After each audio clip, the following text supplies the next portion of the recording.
Bonjour à tous, on se retrouve aujourd'hui pour un problème de combinatoire facile et on passe sans plus attendre à l'énoncé.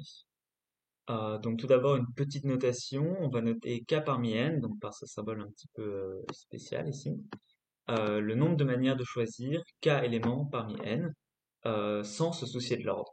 Montrer alors que l'identité suivante, qui s'appelle identité de Pascal, est vérifiée.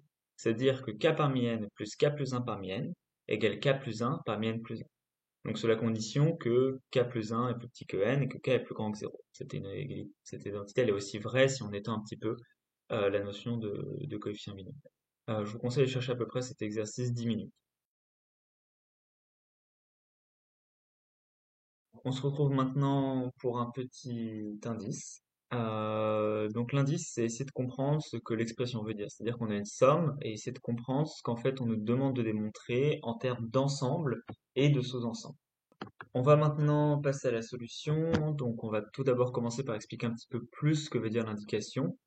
Donc ici, on se retrouve avec k parmi n plus k plus 1 parmi n égale k plus 1 parmi n plus 1. La partie de droite, c'est k plus 1 parmi n plus 1. Donc, c'est le nombre de manières de choisir k plus 1 élément parmi n plus 1. Et on veut écrire ce nombre-là comme une part choisir k élément parmi n et une autre part choisir k plus 1 élément parmi n. C'est-à-dire que chaque sous-ensemble de k plus 1 élément parmi n plus 1, en fait, on voudrait l'écrire de deux types. Soit il va être d'un certain type et ça va nous représenter k parmi n, soit il va être de l'autre type et ça va nous donner k plus 1 parmi n plus 1. Et comme ça, on aura compté k plus 1 parmi n plus 1. Donc c'est exactement ce qu'on va faire maintenant. On va dénoter deux ensembles. On va noter les ensembles de type vert et de type rouge, donc comme sur la figure. Donc ce qu'on fait, c'est qu'on va mettre un point de côté.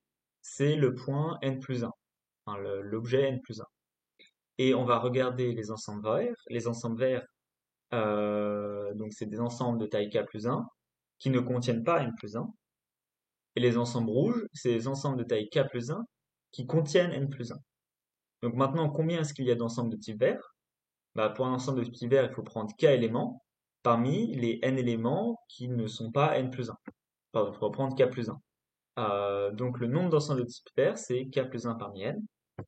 Et de l'autre côté, combien d'éléments de type rouge il y a? On peut se demander. Et bien pour ça, il faut choisir. Bah, on a déjà n plus 1 dans l'ensemble. Et maintenant, on va choisir k autres éléments parmi les n éléments restants.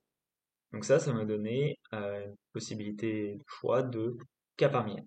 En faisant ça, chaque ensemble de taille k plus 1 parmi ces n plus 1 éléments, c'est soit un ensemble de type vert, soit un ensemble de type rouge.